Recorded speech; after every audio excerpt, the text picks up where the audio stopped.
Well, if nothing else, I think we can all agree on one thing. Nobody has more heat in WWE right now than Bray Wyatt. Burnt to a crisp to close out what actually I thought was one of the better pay-per-views WWE has done all year. Believe it or not. This is your WWE TLC 2020 review here for Sunday, December 20th, 2020. That's a lot of 20s. I am the Solomonster. This is the final pay-per-view of the year. I do have to say the amount of interference in the two TLC matches. We had one for the WWE title. We had one for the Universal title. Both of which I thought were excellent matches, but the amount of interference in both of those matches was ridiculous. Just constant, nonstop interference. But those are your two title matches on the show, and they both delivered big time. And the Inferno match, I have to say, I was worried about what it would look like if it was a straight wrestling match and not a cinematic style match, which it was not. It was not a cinematic style match, although it was pre-taped. We'll get into that later. But for what they did, I thought it was an interesting spectacle. It was not as bad as it could have been. Doing a match like that, basically a regular match, I say regular, but, a match in the arena, just using weapons and stuff. I actually thought they did a pretty good job. It was completely ridiculous, of course. The pay-per-view ended with Randy Orton burning up the Fiend alive right in the middle of the ring, or a Fiend dummy. I think they lingered on that for a little too long. But we got some great visuals. Now, where they go with the Fiend at this point, now that he has literally been burned alive, I have no idea. But he's the Fiend. He's got puppets. He does all of this ridiculous over-the-top stuff. So, for all we know, the Fiend could show up on TV tomorrow night. Remember, many years ago, Triple H was dropped from a car 50 feet. And a week later, he was back on TV with only what they told us were contusions. This is the WWE world. This is the WWE universe over here. They can do anything they want. But where the Fiend goes from here, I don't know. But Randy Orton should be chased down right now by law enforcement. I'm sure he won't be, because anything goes in WWE. You could literally kill somebody on pay-per-view, and that's okay. Although I would argue the match was over at that point. Randy Orton had already won the match. He should be charged and arrested. Guess we'll have to find out on Raw tomorrow night. Hit that like button. Super chats are open. You will see them popping up on your screen here throughout the stream. I want to see all those fire emojis in the live chat right now. We got a lot of fire in the main event. This review is going to be fire as well. Let me see all those fire emojis. And again, super chats are open. You want to get those questions in, comments about the show tonight. Again, the last pay-per-view stream of the year. So now's as good a time as any to get those questions and comments in if you would like to have me read them. I read them all. And we're going to get to those as we go along here. But we're also doing something else tonight that's kind of important. And that is this. This is the Deck the Halls contest. I know that's why some of you are here. Wrestlerumble.com is once again allowing me to host their final contest of the year. It is the Deck the Halls contest. We are giving away 5 replica championship belts tonight. You see them on your screen. And the Grand Poobah right there in the middle of your screen is a Signature Series Eddie Guerrero belt. Same title that he won when he beat Brock Lesnar in 2004. And the strap, I wish I had a better picture of it for you, but the strap, the design, is the same design as the ring gear that Eddie wore the night that he beat Brock Lesnar. That's going to go to the first place winner. So we're going to pick 5 winners at random. That's coming up a little bit later on here in the stream. We had over 3,100 entries this month. Over 3,100 entries. So a lot of people are going to have a lot of chances to win. Hopefully it's one of you guys. But let's start from the very beginning. Goes all the way back to the Kickoff show. They did add a match a few hours before tonight's paper. There we go. There's all the fire emojis. Fire! Was that Tom Hanks, right, in Castaway? Fire! Let me see all the fire. The Kickoff match was an 8-man tag team match. It was Big E, Daniel Bryan, Otis, and Chad Gable taking on Sami Zayn, King Corbin. Oh, you know what? That's even better. I love all the fire super chats. You guys send those in too. Look at that. All that orange on my screen.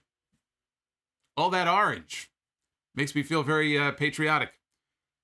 So they took on Sami Zayn, King Corbin, Shinsuke Nakamura, and Cesaro. A lot of great talents in the ring for this match. And Baron Corbin was there too. Otis hit a caterpillar on Nakamura. Gable demanded the tag from Otis. Well, he tagged in Chad Gable, and Gable came in, lost the advantage.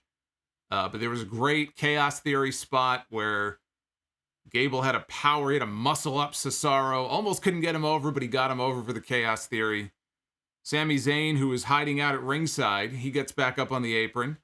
And he takes the tag back into the ring from Cesaro once he is able to make it over to the corner. Well, Big E tags in, and Sami Zayn wants no part of Big E. So they go at it for about a minute. It ends with a big ending. Big E gets the win for his team. I thought it was a fun little match, and I made the comment on Twitter before the pay-per-view started. I said, I wonder, he did pin the champion. And the Royal Rumble is a long ways away. Are we going to get an Intercontinental title match on SmackDown this Friday night? It is Christmas Day. They're going to be taping that show on Tuesday. It's not going to air live. But would they do the title match on the Christmas episode of SmackDown? And in fact, we got our answer a little bit later on in the show. Big E is going to challenge for the championship on Friday night. I don't know for sure if they're going to pull the trigger and do the title change, but I could see it. I mean, I'm leaning towards that as being the outcome. Be a nice little feel-good moment for Big E to win the belt on Christmas Day. So that match is already set for Friday night. Now we get into the pay-per-view. The main card. Open with one of our 2 TLC matches on this show. This one for the WWE Championship, Drew McIntyre defending against AJ Styles. First few minutes was just McIntyre muscling him around and flinging AJ around the ring like he was nothing. Styles wedged a chair in between the top and the middle ropes in the corner. Ended up taking a slingshot himself, though, head first. We had a lot of the usual ladder spots you would see in this match. A lot of slow climbing. Drew is climbing at one point. AJ chucks a chair at his back and knocks him off. McIntyre did hit the Future Shock DDT. AJ, though, he was focusing on the knee. If you remember the end of Raw Monday night, you might not because you probably didn't watch Raw, because a lot of people didn't watch Raw, because Raw did its lowest rating of all time on Monday night. So I will tell you that at the end of Raw on Monday night, AJ chop blocked Drew McIntyre in the knee at the end of the show and put him through a table. So AJ was focusing on the knee here in this match. There was an a ladder-assisted calf crusher, followed by a chair-assisted calf crusher. I don't think I've ever seen that before. So he was working over the knee for a while. A few minutes later, Styles hit the phenomenal forearm.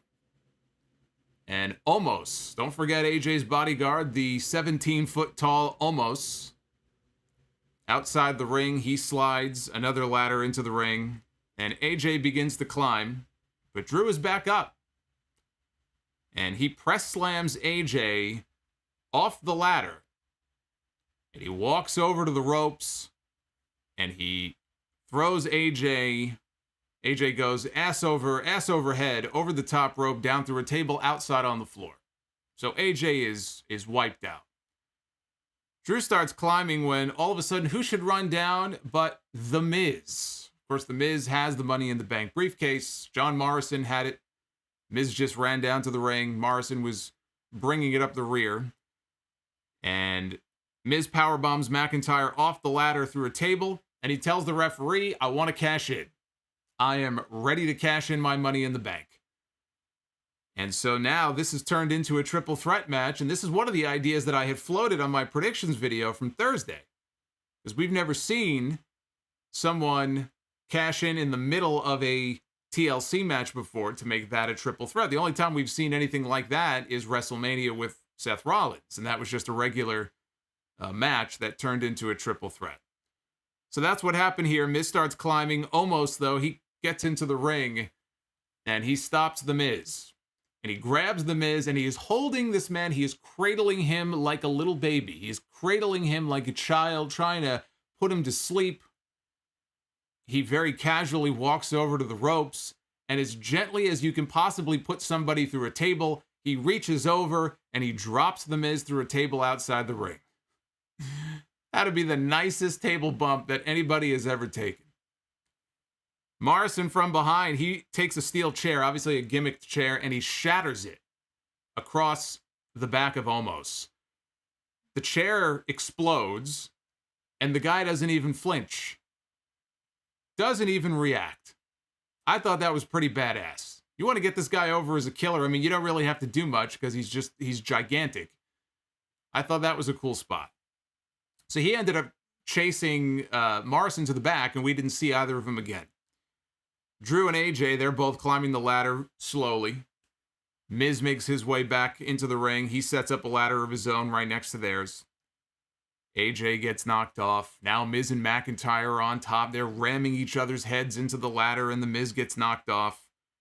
All of a sudden, AJ springboards off the top rope back into the ring and onto the ladder. And Miz ends up pushing the ladder over. Actually, no, McIntyre got knocked off. I'm sorry. McIntyre got knocked off, and we had Miz and Styles were going at it on top of the ladder. AJ ends up crashing and burning. Miz also got knocked off. As soon as he gets back up, Miz gets right back up. McIntyre just claymores the shit out of him. Kicks him right in the face. That was the end of the Miz. And McIntyre ascends the ladder. He pulls down the championship, and Drew McIntyre remains WWE champion.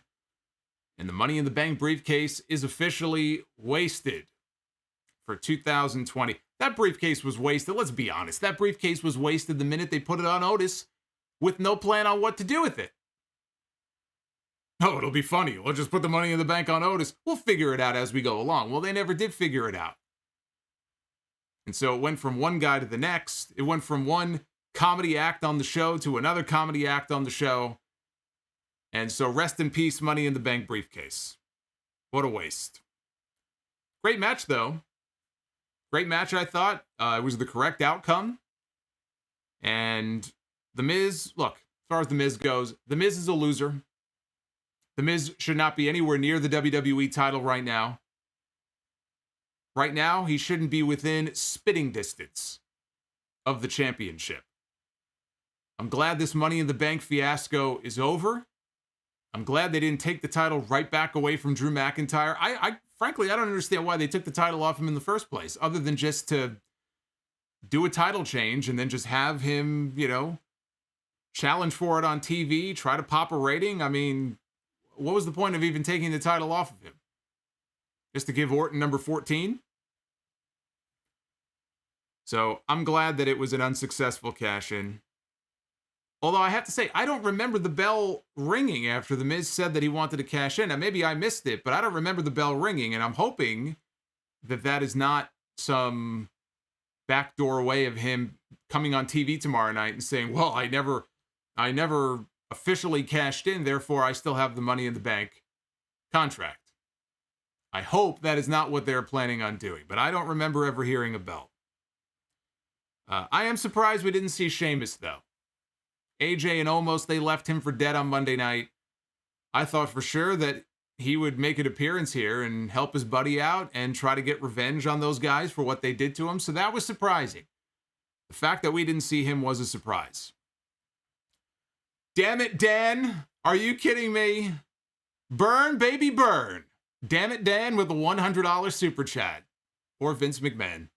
That's the face that Vince made when he I'm sure he was waiting with bated breath for my clip to go up on YouTube a little bit earlier on when I was talking about Monday Night Raw. I would imagine that's the look on his face. But holy shit, damn it, Dan. You're setting the bar awfully high here for early in the stream. Thank you. Yowie wowie is right. Morton in the chat has the right idea. So, surprised not to see Sheamus, but I thought overall an excellent match between Drew and AJ. Let me say hello to everybody who is joining right now live in the chat. as we have more people filing on in. This is your TLC review here for 2020, the final pay-per-view of the year. And if you are here for the Wrestlerumble contest, that's going to be coming up in just a little bit.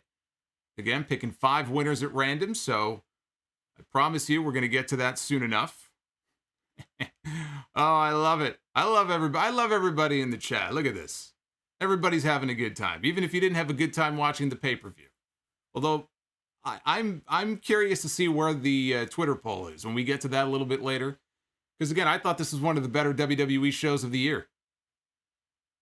So I'm curious if you guys agree with me. Sasha Banks defends her SmackDown Women's Championship against Carmella. Early on, Sasha sent Carmella through the ropes. This was very early in the first maybe minute and a half of the match. And Sasha sends Carmella out of the ring through the ropes. And it looked like Carmella was about to have a very bad day. She was thrown out of the ring very awkwardly. It looked like she was going to go splat on the ground. Whatever they're paying her assistant, what's his name, Reginald? Is that what they call him? He's the sommelier, the champagne guy. Old Reggie. They should give him a bonus.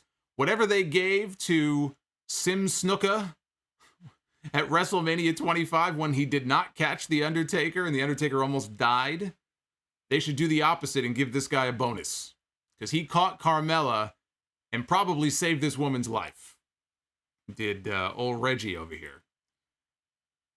Sasha hit an Eddie Guerrero frog splash because the announcers talked about Eddie being her inspiration.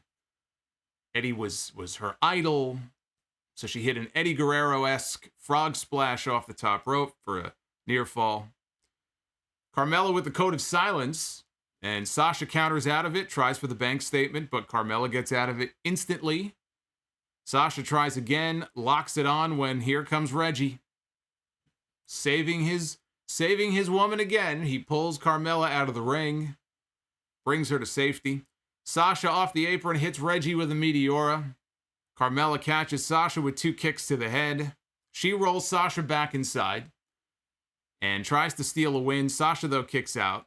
Carmella goes for, I don't know what it was. She might have been going for a front face buster, a face plant. She might have been going for something like that, but Sasha immediately takes her down for her 3rd attempt at the bank statement, and this time she gets the tap-out win. So Sasha Banks retains her championship. I thought this was a good match. Sasha should be beating everybody. She should be a world beater right on through WrestleMania. I'll keep saying it. The match to do is Sasha Banks and Bianca Belair. And right now, things are situated exactly where they need to be to make that happen. Sasha is still the champion. Bianca's feuding with Bayley. I'm sure when they have a rematch, ultimately she'll prevail. She's my pick to win the Women's Royal Rumble. She should win the Women's Royal Rumble. That's the match to do at WrestleMania. That being said, Carmella, I thought she looked good tonight. She was impressive. But the right woman won. The right woman won the match. What's going on, guys? This is TLC. Like the new graphics? Do you like it? This is, come on, the final pay-per-view stream of the year. We only have a couple of streams left. New Year's Eve is going to be a lot of fun. But I'm in a better mood than I thought I might be coming out of this pay-per-view, which is a good thing. So now we get to yet another championship match here on this show. We have The New Day defending their Raw Tag Team titles against Shelton Benjamin and Cedric Alexander of The Hurt Business. These two teams have already had a couple of matches on TV for the tag team titles. And The New Day won both of those matches. Cedric Alexander, he has singles wins over both members of The New Day. And there is Professor John Gotti topping Damn It Dan with a $105 super chat here on TLC Sunday. Randy tried to burn it down, says the good professor. Class is in session, everybody. Professor John Gotti is joining us tonight. He is in the Sound Off record books. He went crazy last month on our anniversary stream. I love it. My thanks to the good professor who has topped, damn it, Dan. He now has the record for the night, but it's still early. It is still early. 'Tis the season. I feel so, I don't get to celebrate Christmas here, but this is like my Christmas tonight. You guys are like, sound like sitting in your lap. You're like my Santa Claus here. You're my Santa Claus. Raw Tag Team title match. Very good match. Hardly surprising given the teams that were involved here. Cedric Alexander and the Hurt Business, they had Xavier Woods cut off and isolated from Kofi Kingston for a while. Woods fought back. Kingston got the hot tag. Hurt Business tried the Doomsday device at one point, and Shelton, I think it was Shelton, had Kofi on his shoulders, almost dropped him, but he caught himself. He got his balance, and they went for a Doomsday device, but Kingston rolled through. Kofi hit the SOS for a near fall. Cedric hit a brain buster for a very close near fall. Shelton and Kofi fought up to the top rope. Benjamin got knocked down, but he runs the ropes.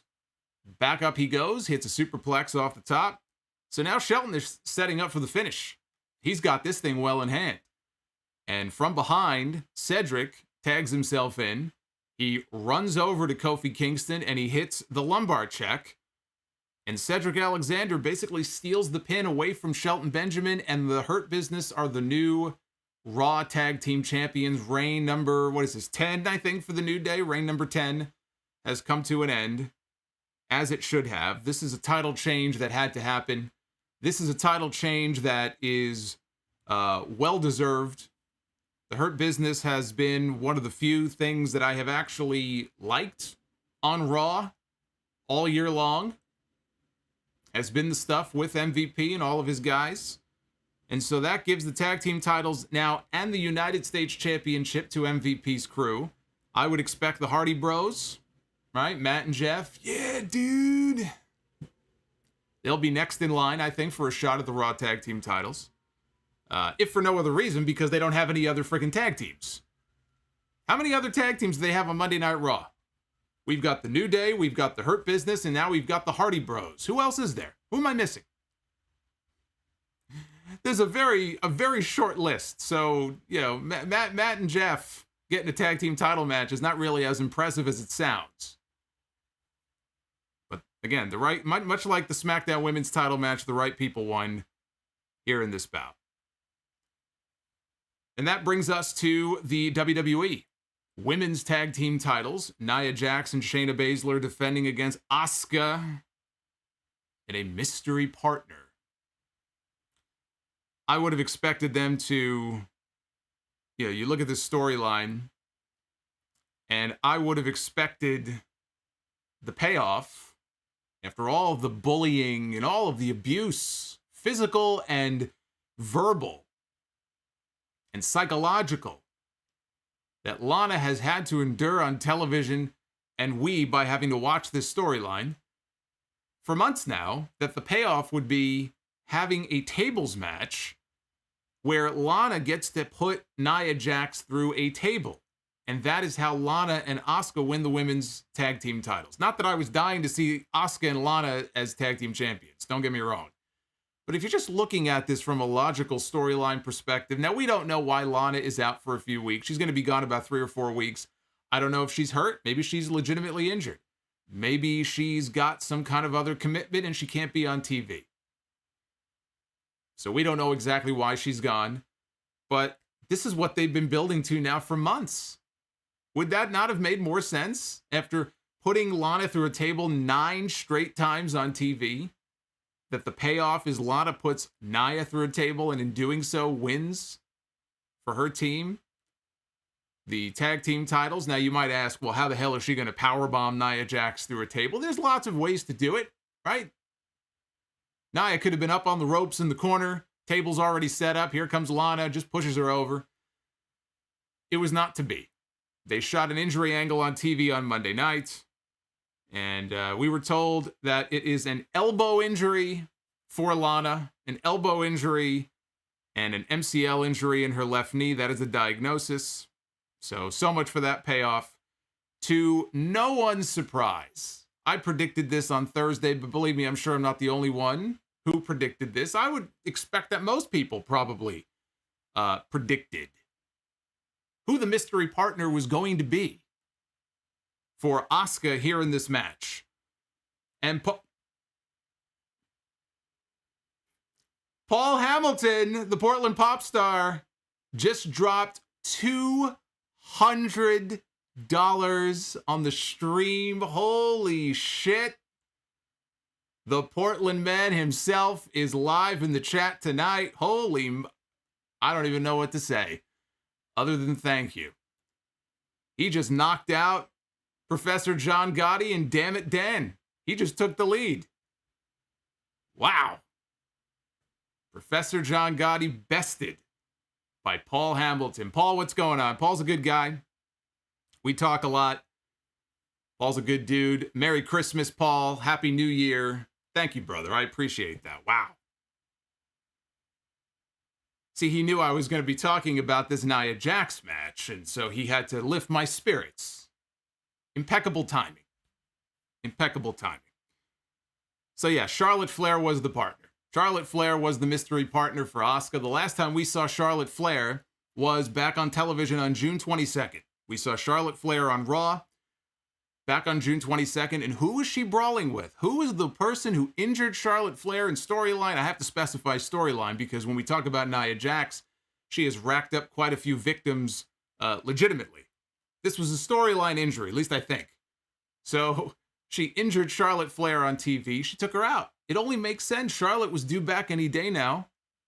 Why wouldn't she be the mystery partner and look to get her revenge on Nia Jax?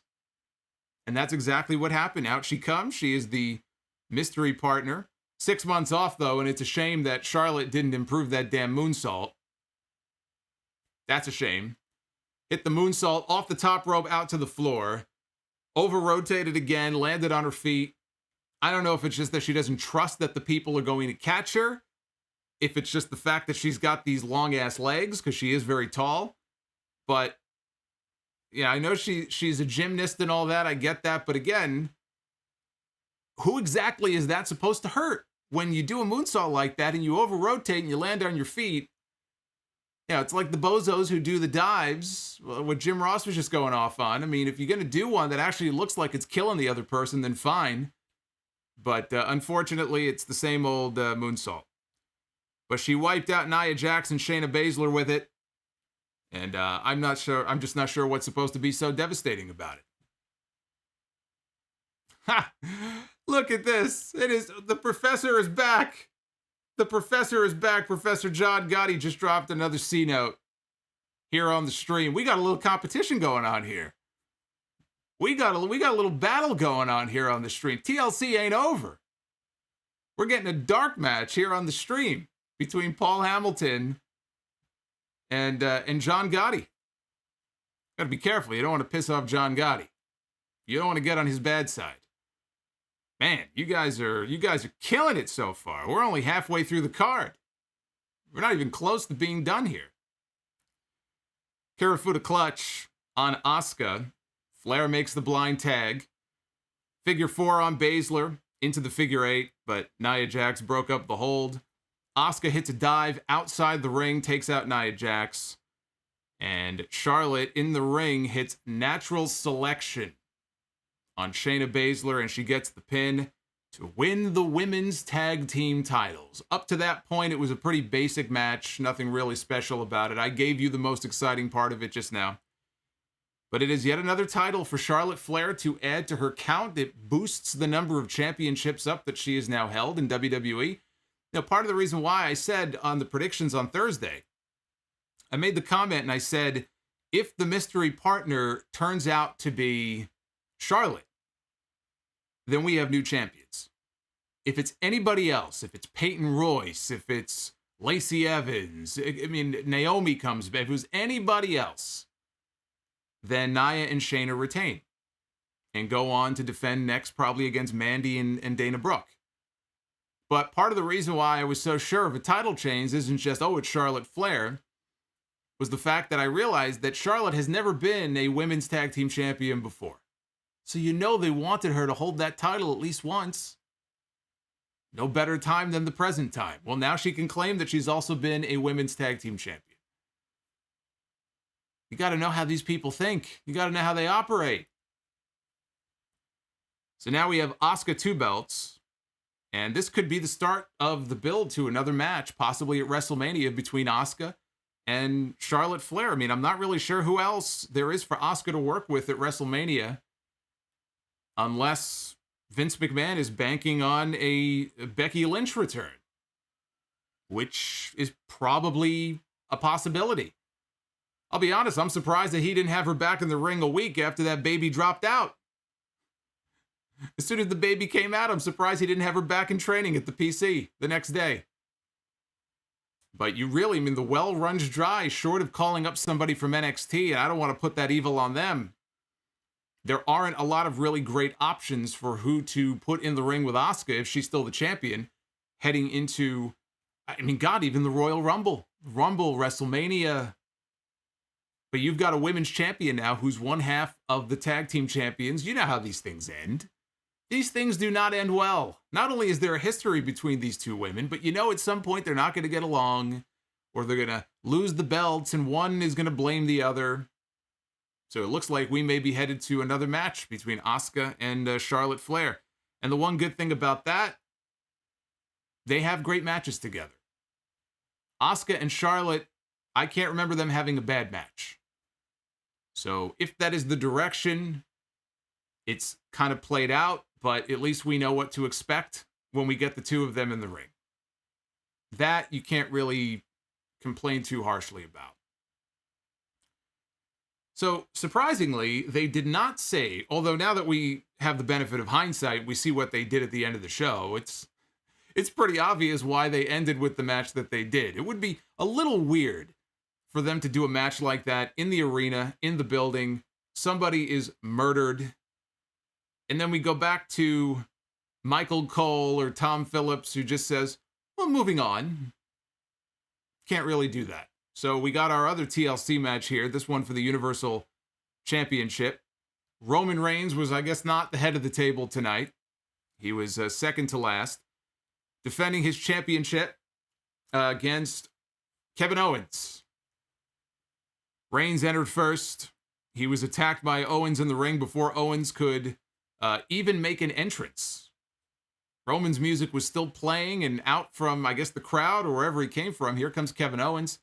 He attacks Roman Reigns, taking it to him right away. He's going off on this guy. He throws Reigns into the ring steps outside. He hits a splash off the apron. Jey Uso immediately gets involved. Owens catches him with a kick to the head. So Owens is just a house of fire, man. He is taking everybody out.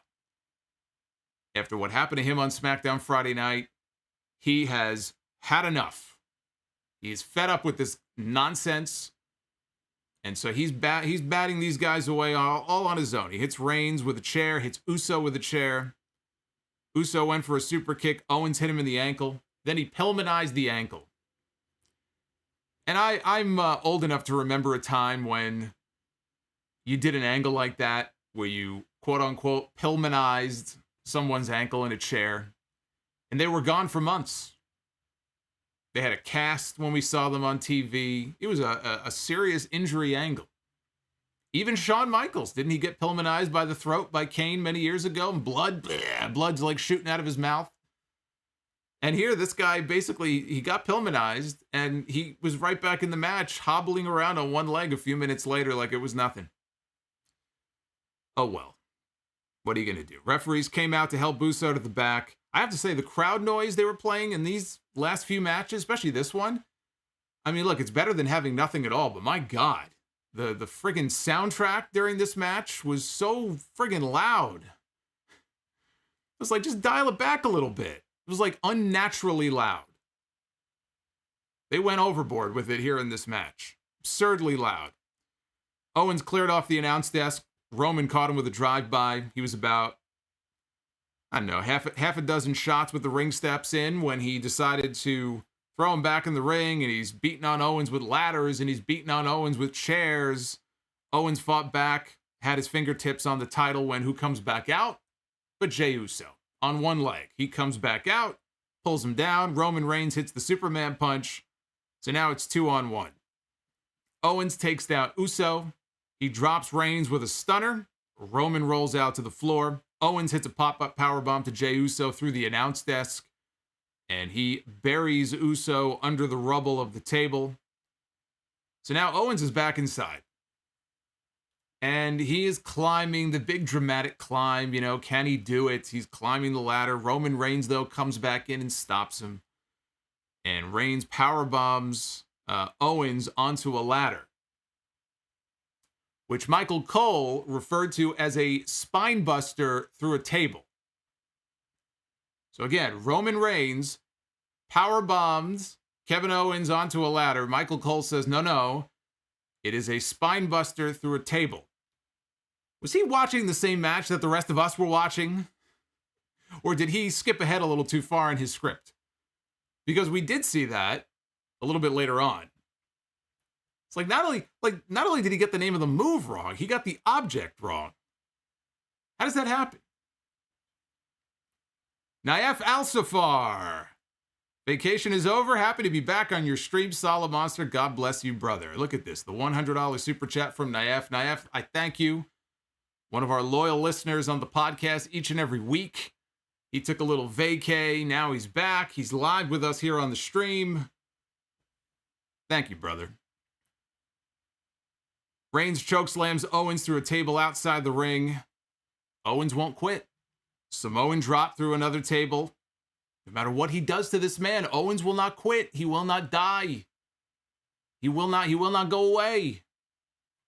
Like that water bug I was chasing the other day. No matter what I did to this fucking thing, this thing would not die. You know how hard it is to kill one of those things? Especially if it's in a room with carpet. Those things are like fucking tanks with legs. You can't just stomp on it. You've got to like take a friggin' flamethrower. That was Kevin Owens. Wouldn't give up. Roman Reigns is telling him, you're embarrassing your family. Just stop. You're embarrassing your family, he says. Owens slaps him in the face. Reigns spears him through a table that was set up in the corner. So now they're outside the ring. And Owens is just egging him on. Come on, come on, come on. And I could see where this is going. Because you could tell it's the spot where the guy spears the other person through the barricade by the timekeepers area. Owens dodges it. And Reigns just explodes through the wall. This is a great visual, right? He just spears the barricade. He goes crashing through it. And now Kevin Owens is back in the ring. And he's climbing. And he's climbing. And they're building the drama here. Can he do it? Is Kevin Owens going to do it? Is he going to win the championship? Roman Reigns gets back and says, he totally no-sold it. Reigns is already back in the ring. And he pulls Owens down. He rams him into the ladder. 2 super kicks by Kevin Owens. Superman punch by Reigns. Pop-up powerbomb through a table. And with that, Roman rolls out to the floor. And this, I thought, was the best of all of the dramatic attempts in this match to try to convince you that Kevin Owens might win. And there were a few of them. This is the one where I almost bought into it. After the pop-up powerbomb through a table. So they did a really good job with this. And both guys did an incredible job, I thought, playing their part here in this match as well. But he's climbing, and Jey Uso is back again. He pulls Owens down. Owens gives him a stunner. Back up the ladder we go again, and Roman Reigns with his Thanos glove punches Kevin Owens in the balls. And that was the end, the beginning of the end for Kevin Owens. Roman applies the choke. Owens goes out. He falls down to the mat. Roman Reigns reaches up. He retrieves the championship, and Roman Reigns remains the Universal Champion. 2 excellent TLC matches on the show, and what I learned from this match, I don't usually learn a lot from these WWE pay-per-views, but I did learn something here in this match. And what I learned is that Kevin Owens is a man with no friends, because every single time Kevin Owens would try to win this match, Jey Uso was there. He would knock him out of the picture for a few minutes. He'd come right back. It was basically a handicap match the entire time. And at no point during this match did any of the baby faces from SmackDown, any of the baby faces from Raw, nobody bothered to come out to try to even the odds and help this man. But if you think about it, it kind of makes sense. Why would they? What is Kevin Owens known for? What is Kevin Owens' MO in WWE from the very first day he showed up in NXT? He turned on his best friend. We've seen him turn on Sami Zayn. We've seen him turn on Chris Jericho. I'm sure there's one or two other people I'm not thinking of right now. This guy can't be trusted. If you become his friend, he'll just stab you in the back. So actually, from a storyline perspective, it kind of makes sense. I wouldn't want to help this fucking guy. Why would anybody want to help him? All he does is turn on people, so fuck him. And that's what everybody in the back apparently said. Fuck him. So, poor Kevin Owens is a man with no friends. But the streak continues of great Roman Reigns matches ever since he came back. I really was a big fan of those matches he had with Jey Uso. And the match with Drew McIntyre at Survivor Series I thought was excellent. This was an excellent match as well. And Kevin Owens was perfect in that role of just the never say die babyface. They had some great dramatic moments where, you thought there for a second that he might just pull it out. But in reality, let's be honest, the finish here was never really in doubt. Roman Reigns was the only choice. It's too soon. Can't take the title of Roman Reigns. That would be stupid. They announced the date for the Royal Rumble, which I think there was some question as to whether, it would be the last Sunday of the month or the Sunday before. We now know the Royal Rumble will be January 31st. And so we got that announcement. Then came the announcement of the Intercontinental title match coming up on SmackDown this week with Big E and Sami Zayn. Yeah, people in the chat wondering who's next. I think, Daniel Bryan is probably... You could save Daniel Bryan for WrestleMania, because we know it's not going to be The Rock. I wouldn't mind seeing Reigns and McIntyre, but I'm not sure they want to take the title off McIntyre, and they want to keep him on Raw. And I think things are aligning perfectly to do Drew and Sheamus. If they continue to build that story well, that could be the WrestleMania match on the Raw side. So who do you put with Roman Reigns? Daniel Bryan would be a logical choice. I thought maybe they would go with Big E. It looks like they're not ready to do that just yet. He's going to be in that Intercontinental picture for a little bit. So Daniel Bryan is as good an option as any, but you got to get to WrestleMania first. So what do you do with him at the Royal Rumble? That's where Bill Goldberg comes into play. That's why I went on that rant last week and I said, keep Bill Goldberg the fuck out of the WrestleMania main event. If you want to do Roman Reigns and Bill Goldberg, I got no problem with it. You can do Roman Reigns and Bill Goldberg, but do it at the Royal Rumble. And build up a match for WrestleMania between Roman Reigns and somebody on SmackDown, somebody on the main roster. They have a built-in story that goes back 5 years. Which, to me, is a hell of a lot better than I have a spear and you have a spear. Or... you went to Georgia and I went to Georgia Tech. Who gives a fuck? You can do Goldberg and Roman at the Rumble. You could do Daniel Bryan at WrestleMania. And there you go. That would seem like the logical path to me. And everybody's saying Goldberg doesn't have to come back. Look, I don't disagree. But the fact is Goldberg is coming back because Goldberg has a contract. Goldberg is contracted to 2 matches per year. And they don't even know when they're going to be back in Saudi Arabia. I'm sure that'll be one of them. So I'm sure we're going to get Goldberg. It does not have to be against Roman Reigns in the main event of WrestleMania. That's all I'm saying. And then it was time. It was time for the first ever Firefly Inferno match between Bray Wyatt and Randy Orton. Specifically, Randy Orton and The Fiend. Got to specify which version of Bray Wyatt we're talking about. WrestleVote says that the Inferno match was pre-taped this afternoon and was not originally scheduled to close out the show. I don't know. I mean, if they knew what they were doing, how do you not close out with this match? That's kind of ridiculous to think about. Look who's back, everybody. It's Dammit Dan with another $100 drop here. The Fiend equals Michael Myers from Halloween, roasting on an open fire. He says, happy holidays, Solomonster. Well, happy holidays to you as well, Dan. Thank you for the super chat. I appreciate that. Yeah, Bray's chestnuts were roasting on an open fire at the end of this pay-per-view, along with every other part of his anatomy roasting on that fire. So to answer that question, this match did not air live. It was taped earlier today, and it was not a cinematic style match. When they first announced it, they didn't give any details about what kind of match this was going to be. Firefly Inferno. What does that mean? I figured, okay, it sounds like it'll probably be, some kind of a cinematic style match. We've seen Bray have these types of things before with Braun Strowman and John Cena and even Randy Orton. Bray and Randy Orton had half of it, well, anyway, was cinematic with the House of Horrors match 3 years ago.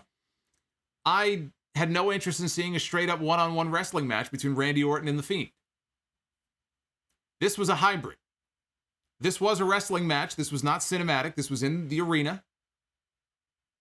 But they did introduce these other elements into the match. They would never have been able to do what they did here tonight if this was in front of a live audience. So what they did was, in the Thunderdome, no fans. They took advantage of their environment. They took advantage of the setting.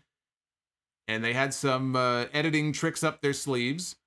And the stipulation was that the only way to win was to light any part of your opponent's body on fire. So they borrowed that from the original concept of the WWE Inferno matches. But the Ring of Fire was not surrounding the ring. Because they had no fans in the audience, instead, the flames would shoot up from behind the barricade. And I didn't think it hurt the match at all. And you got to think that if you're actually working in the ring, it's got to be a lot easier to work a match like that than it would be to work a match with flames around the ring. It does make for a better match. I mean, think about it. If you're in the ring and you've got fire on all four sides of you, there's so many things you can't do. You can't hit the ropes. You can't do anything from the top rope. Every little movement you make, it's like you're walking on eggshells because you don't want to trip and fall or fall into the flames, and it makes for a boring match. So they had a much better match because the flames were not right there where they were in the ring. So, it's a special occasion. When Randy Orton walks to the ring and he's wearing pants, which he was on this night, no Alexa Bliss with the Fiend. She is on a little bit of a sabbatical with her fiance. Randy Orton punches the Fiend. He kicks the Fiend. All the Fiend does here at the beginning of the match is laugh. That's all he does. Orton, no matter what he does, the Fiend just laughs in his face. And then the Fiend finally begins his assault. Hits Sister Abigail. Flames shoot up from behind the barricades. Fiend pulls a strap out from under the ring, starts whipping Randy Orton with the strap. Then he lights the strap on fire. He dips it into the flame.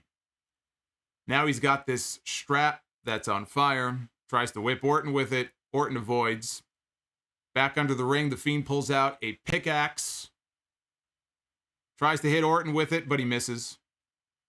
Fiend grabs a gas can and a rocking chair. And he puts the rocking chair down. He douses it in gasoline. He pours a little gasoline trail on the floor. And he places Randy Orton in the chair. He sets the trail of gasoline on fire, and you get this great visual of the pathway to the chair is slowly igniting, and Randy Orton, just in the nick of time, dives out of the chair, and then the rocking chair is just engulfed in flames. Again, you could tell where they edited this, but you could not get away with this in front of a live audience. You just wouldn't be able to do it. So it worked to their advantage, the fact that they had no people in the building. Orton wraps a chain around his hand. He punches the Fiend with it, tries to push his face, tries to push his mask into the flames. Back in the ring to wrestle for about 20 seconds. They actually return to a wrestling match there for a little bit. So then they end up right back outside the ring on the floor. Bray grabs an axe handle and he dips it into the flames. Now the axe handle is set ablaze. Tries to use it, but Orton kicks him in the gut. It's a draping DDT on the floor. Orton now, he's outside the ring. He's crouched down, and he is setting up for the RKO. So he's going to finish this guy off. He's going to give him an RKO on the floor. Bray, though, locks on the mandible claw. And he's got the claw on Orton, but Orton is sort of pushing this guy back, and he's pushing the Fiend back towards the barricade where the flames are shooting up. So he pushes him further back, and finally the Fiend is in the fire, and the Fiend's jacket is set ablaze. And it looked like it was, Bray Wyatt wearing that jacket. I'm sure they rigged him up perfectly safely, but sometimes you could tell it's like a stand-in or something. Bray has a very particular body type, so you can kind of tell when it's him and when it's not. Paul Hamilton, what's going on, man? $111, the 111. 'Tis the season. Wow. That's an odd number. 111? I love it. I love it. Again, more fire emojis. Where's all the fire emojis in the chat? I saw them earlier. Let's go. I'm talking about the fucking Inferno match here. Where's all the fire? Let's go. We're getting to the big climax here. I got a picture to show you. You want to see what the Fiend looked like on fire? I'm going to show you here in a second. So like I said, his back is up against the barricade. And now the Fiend's jacket is on fire. And you have this great visual of the Fiend is standing there. And he is engulfed in flames. And there it is. Right there. The Fiend is standing there. His jacket is just full of flame. Look at all the fire. Yes, the fire. It's a great visual. I mean, let's be honest here. I mean, some of the other Inferno matches that we've seen, and there haven't been that many in WWE history, but all of the Inferno matches that we've seen, even the first one with Undertaker and Kane, the ending of that match was fucking lame because you could see like Kane put a plastic bag, like probably a fire retardant bag or whatever on his hand. And he just so happens to dip his hand with the bag on it in the flame and he goes running off. And it, not that I want to see Kane burn, but it kind of takes you out of it a little bit. Other Inferno matches, you gotta figure out a way to get around the stipulation because you can't set somebody on fire in a safe way in the middle of the ring. So you look at that, and that's how an Inferno match should be. If you're going to do a fucking Inferno match, then guess what? This is what you should be seeing. So I actually thought this was a really cool visual. Look at that. Docking, yes. Brian Becerra says, docking into the fire. Docking into the fire. It's a good one. I like that. So the Fiend is burning, and he slides into the ring. So while he is on fire, this guy dives into the ring. And as he gets into the ring, Randy Orton hits him with an RKO. That has got to be, if not the coolest RKO he's ever done, the second coolest, probably behind the Seth Rollins one at WrestleMania. But, I mean, how can you say this one isn't? I guess this one would be the hottest, not the coolest. The guy was literally on fire. He ran into the ring, and Randy Orton gave this guy an RKO while he was on fucking fire.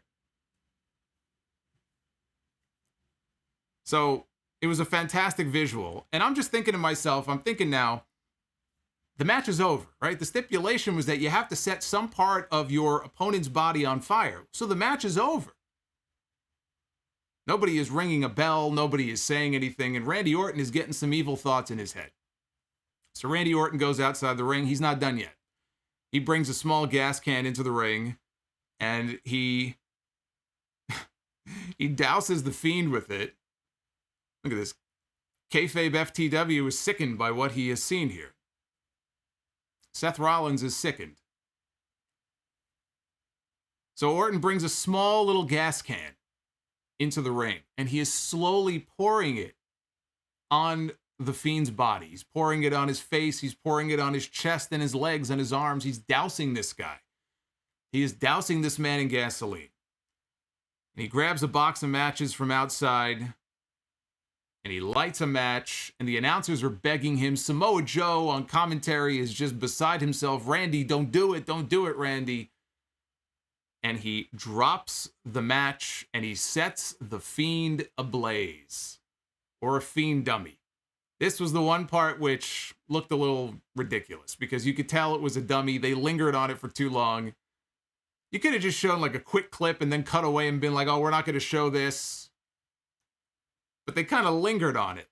And you could kind of tell, like, all right, maybe they got a little too cute for their own good here. But, I mean, in terms of sinister things that we've seen people do on WWE television, in terms of sinister shit that Randy Orton has done over the years on WWE TV, it's hard to find something that tops this. They literally had this guy burn somebody to death. And it's not a coincidence that this happens the same week that WWE draws its lowest television ratings ever for Monday Night Raw. You will have people say, well, come on, this was the plan anyway. I find that to be an awful coincidence. But guess what? It's not going to work. You're not going to turn things around that easily. But this was quite the visual. So the Fiend was not buried. Fiend was not buried, but he was burned. And Randy Orton is the winner of the Firefly Inferno match. And that's how they went off the air. So now the question is, what the fuck happens to the Fiend? The question should also be, what happens to Randy Orton? Because this man just murdered this man on pay-per-view. How does Adam Pearce not show up on TV tomorrow night and say, Randy, can I talk to you for a second? I gotta fine you. You know, it's just like it's a formality. That little thing you did last night where you set that fucking guy on fire, you really shouldn't have done that. So, you know, I'm gonna fine you $50,000 and we'll call it a day.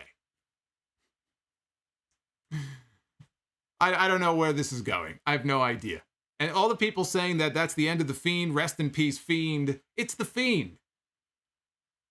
Like I said, this guy could be back on TV tomorrow night. Not as the Fiend, it could be Bray Wyatt. We may have a new Firefly Funhouse tomorrow night. Because it's Bray Wyatt, it's not the Fiend. They can do anything they want to. Yeah, it's goofy. Yeah, it's hokey. But no, this is not the end of the Fiend. This was better than I think it had any right to be.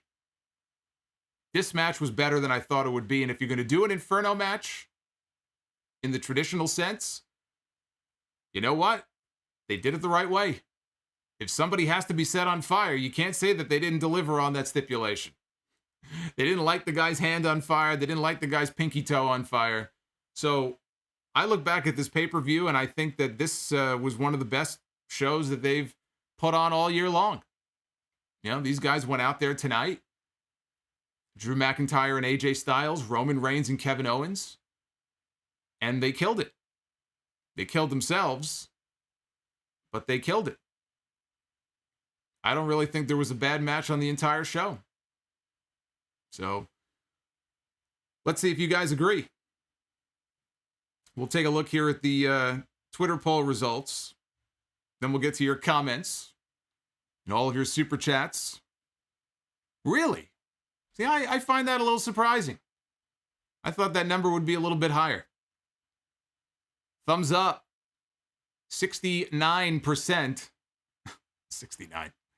And thumbs down, 31%. So that is the ratio so far. You know, I thought it would be just maybe a little bit higher. I wouldn't call it, 90-10 or anything like that, but it's a little surprising. But you guys can vote right now. Let your voices be heard. At Solomonster on Twitter, I want to hear from you. I want to hear from all of you. What did you think of the pay-per-view tonight? Thumbs up, thumbs down. Go ahead and let me know. So, it is now time, before we get to all of the other fun stuff here on this stream, and again, for everybody who has dropped a super chat tonight, you guys are unbelievable. You guys are definitely giving me a night to remember here on the final stream, the Christmas stream here in the month of December. But what we're going to do now is it's contest time. And we're going to pick 5 winners. 5 people are going to win 5 replica championship belts. Those 5 that you see there on your screen. You see the Rock's Brahma Bull belt. You see the Triple H Signature Series title. The Smoking Skull belt. Let me make sure I get the order. I want to make sure I get the order correct here. Because these belts are going to specific winners. So the 5th place winner is going to get that Triple H Signature Series title there on the bottom right. 4th place wins the Edge Rated R Spinner belt. 3rd place wins the Rock's Brahma Bull. 2nd place is the Smoking Skull belt. And the grand prize, 1st place winner, is going to win the Eddie Guerrero Signature Series title that you see right there, smack dab in the middle of your screen. Here's how this is going to work. I have already prepared. Let me just make sure I got everything all set up here. I'm going to show you guys. So you should be seeing it on your screen. Let's take a look here. Hold on. So what you see there on your screen, and this is going to be a bit of a challenge now because my mouse disappeared. So my cursor has gone invisible. That's great. I've never done a live stream before navigating through different slides and scenes with an invisible cursor, but we're going to try to make the most of this. So what you see on your screen here is the website random.org. All of the names, all 3,100 names that bought a entry in the contest tonight have already been randomized. They're already on the list. In fact, if I just take a look here, if I scroll the list, you probably will be able to see me scrolling. Again, if I can just get into the box here. Just give me a second. I don't know why my cursor went invisible. This is quite the challenge here, I must say. Anyway, all those names that you see there in that center box, those are all the entries. And you can see it's a very long list. Some people bought multiple entries. Some people only bought one entry. But what we're going to do right now is I'm going to hit the drum roll. When the list randomizes, the names that are in the numbers 1 through 5 spots, those are going to be your winners. And whatever number you are, that corresponds to the prize that you won. So if you are number 5, you win fifth place. If you are number 1, you win the number 1 prize. Very easy. We're only going to do this one time. So that is how this is going to work. And let me just see here if I can. There we go. So let's see if we can get a. I'm going to see if I can get this drum roll going here. I don't know if I'll be able to do it. I can't see my cursor. Yep. All right, well, we're going to have to go without the drum roll here. You guys don't give a shit, right? You just want to know who won. All right, here we go. We're going to pick the top 5 winners. Good luck. Good luck to everybody who entered. I wish you all the best of luck as we choose a winner here in the contest. Let's randomize this bad boy. Here we go. Let me see if I can hit that randomize button here. All right, here we go. And there we go. There it is. Numbers 1 through 5. Those are your winners. Fifth place. I can't even speak. 5th place winner, Christopher Paz. Congratulations. 4th place winner, Bryan Baszler. Holy shit. Bryan wins again. Bryan won the NWA replica title last month. So Bryan wins number 4. Number 3 is Benning Ramarland. Number 2 is Tony. I thought that said Tony Khan. I was going to say, what the fuck is he doing in this contest? Tony 10. He's much cooler than Tony Khan. Congratulations to Tony 10. You are the 2nd place winner. And the number 1 first place winner in the contest is Brandon Yelverton. So congratulations to all the 5 winners: Christopher Paz, Bryan Baszler, Benning Ramarland, Tony 10, and Brandon Yelverton. You guys are the winners of the replica belts here in the Wrestlerumble contest. Congratulations. Again, 3,100 plus entries in this contest. An amazing turnout. I know Wrestlerumble was really happy about that, and so am I. And again, my thanks to him for allowing me to host these crazy contests each and every month. I know he's got a lot of plans coming up for more contests next year, including one for the Royal Rumble that we can't talk about just yet, but you're going to be finding out about that very, very shortly. And hopefully I'll have the opportunity to host that one as well. So again, congratulations to all of the winners here tonight. Whew. Man, that was awesome. I love giving stuff away. That's great. Although it's not me really doing it, right? It only kind of feels that way. It's all WrestleRumble.com. He takes care of all that stuff. And yeah. So what I'm going to try to do here, because again, for those who may have missed it a few seconds ago, my cursor is missing. So I have to navigate through things here without the benefit of a cursor, but that's okay. That's all right. We'll get by here because I want to get through all of your super chat messages. I know a bunch of you sent in messages and questions and comments about tonight's show. And so I want to get through each and every single one of them here. So just give me a second here. And we will begin going through that. We got to go back, though, for the people who missed it. Oh, we got it back. All right, thank God. I got my cursor back. Oh, my goodness, thank God. All right. Well, once that super chat leaves, you'll see again the image of the Fiend from a little bit earlier burning up in the main event on tonight's show. Like I said, you're gonna do an Inferno match. That's the way to do it. Look at that. That's a great visual. I have to give them credit. I didn't think they would do it. I didn't think they'd have the guts to do that. But they did the stipulation proud.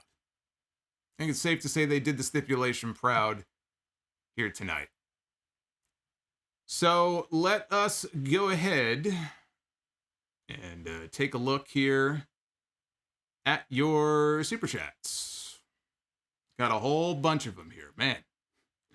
We got a lot to get through. We'll start from the newer ones. We'll work our way back.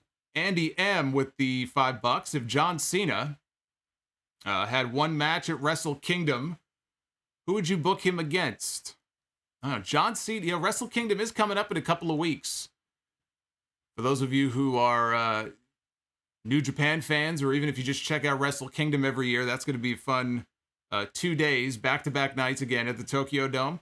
If John Cena had a match in New Japan, I would almost think him and Tanahashi is probably the match to do, right? Tanahashi is kind of like the John Cena of New Japan in many ways. So I would think that's probably a pretty big match you could do. Neil Childs, please do another Excalibur impression. You like the Excalibur impression? I was just talking about the way that he enunciates certain moves. Like the pile driver. It's just weird. He does commentary in a way that I've never heard anybody do commentary before. Otherwise, I think he's pretty good, but in some of those situations, it's very strange. Manuel Macias, are you tired of all these DQ finishes in WWE? Seems like every big match always ends in a draw or ends some other stupid way.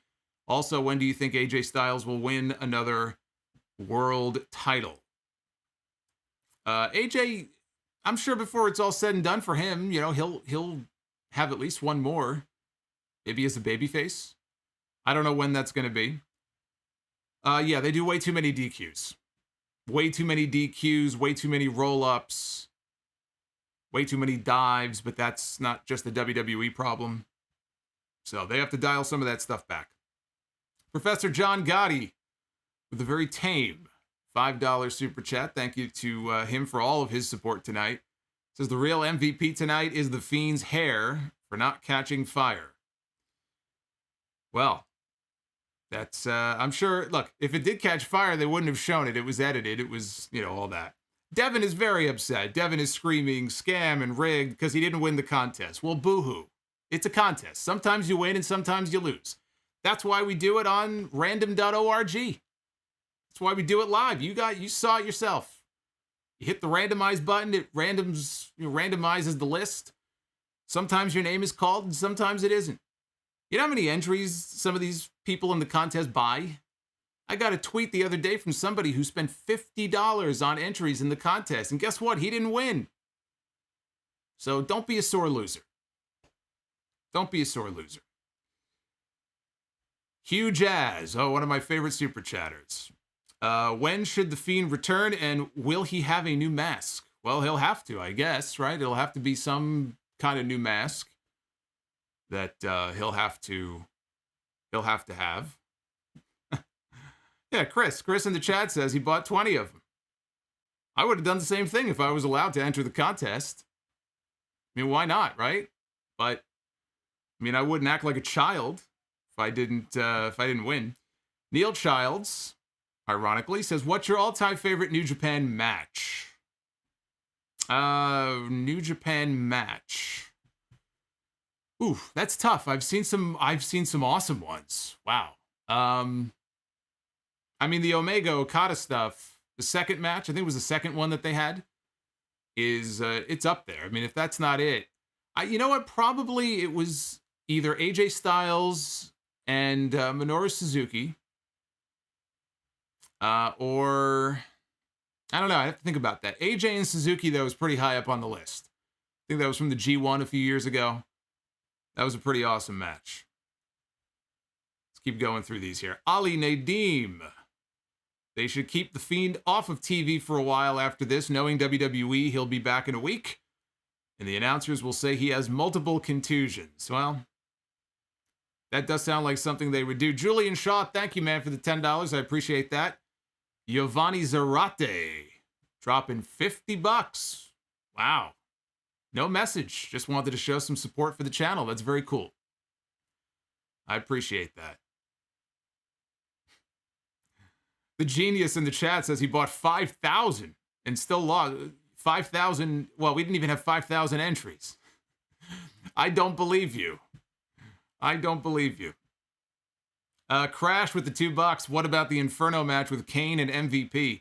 Yeah, I vaguely remember it, but was it? I think MVP's arm was set on fire. Is that what it was? I don't remember thinking it was all that great. Kayfabe for the win. Not the worst thing to happen to the Fiend in 2020. No, I think what happened to him in Saudi Arabia was much worse. Brian Mahoney with the $5. Why is it such a bad idea to put the title on Owens? Everything is always to get more heat on the heel. Reigns is already as over as he is going to get. I don't think so. I don't think so. And if the plan is to put the title on Bryan or someone like that, then it's just better if Bryan is the one who finally can do what nobody else has been able to do. So I just think it works better. You know, I just think it works better if you just wait a few more months before you take the title off of Roman. Paul Hamilton, man, again, wow. I got to thank you for that. Damn it, Dan. Says the Fiend, again, I'd mentioned this before, equals Michael Myers from Halloween 2. Yes. I guess he was roasting, wasn't he, at the end of that movie? And then he came back also. So if Michael Myers can come back, then so can the Fiend. Cameron Johnson, how about John Cena and Roman? If Cena is available. No, I don't want to see that. I don't want to see that. We've already seen it. I don't need to see that at WrestleMania. The true heel master, John Cena, is the Tom Brady of pro wrestling, and Kenny Omega is the LeBron James of pro wrestling today.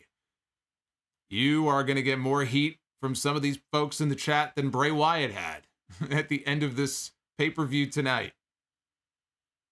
What do you guys think about that? He just said Kenny Omega is the LeBron James right now of pro wrestling. Do you agree or do you disagree? Let's get some debate going on in the chat. Oh my goodness. Tabby Cat 9 Productions, thanks for the shout out. I had a fun birthday with my boyfriend and currently drunk after the pay-per-view. Turn up. Well, that's the way to go. That's the way to go. I've drank my fair amount after a lot of WWE shows this year. Thankfully, this was one of the more enjoyable ones. Jesse Moctezuma. I have a feeling that the end of the main event has written Alexa Bliss out of this feud. One and only, do you think we'll ever see Kevin Owens in AEW? I know him and Jericho are good friends. And it could be the fresh start that he's looking for. I mean, look, never say never. The last I heard about Owens and his contract status, he had signed a 5-year contract. And I want to say that was a couple of years ago. So if he's going to go anywhere, it's not going to be for at least a few more years. Connor, this was a great pay-per-view. Owens versus Reigns. Naif, thank you again. Evan Watson, why do they keep wasting money in the bank cash-ins? Reigns KO at the Rumble. They could. Yeah, you know what? You could do that. You could get, I'll tell you what. You could get another match out of Owens and Reigns with a stipulation that tries to keep Jey Uso out of the match. Kevin Owens had the match won. Were it not for Jey Uso, he can go on TV this week and talk about the fact that were it not for Jey Uso, he would have had this match won tonight. So do you do a cage match or some kind of stipulation match? Jey Uso in a shark cage above the ring? You could come back. I mean, they got 2 pay-per-view matches out of Jey Uso. You can get 2 pay-per-view matches out of Kevin Owens if you wanted to. E-Bizzle. Have you forgiven the Hulkster yet? For what? What stupid thing has he said now? Professor John Gotti, there he is again. I heard Solomonster say my name. Justice for Shayna.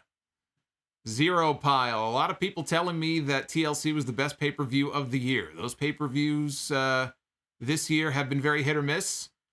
I would say those people, I think, are correct. And if you didn't tune into the show tonight, you're looking for a recommendation, I would recommend you go ahead and check it out.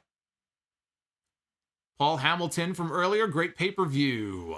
Almost as compelling as The Adventure of Hardy the Horse. That's very nice of you to say that.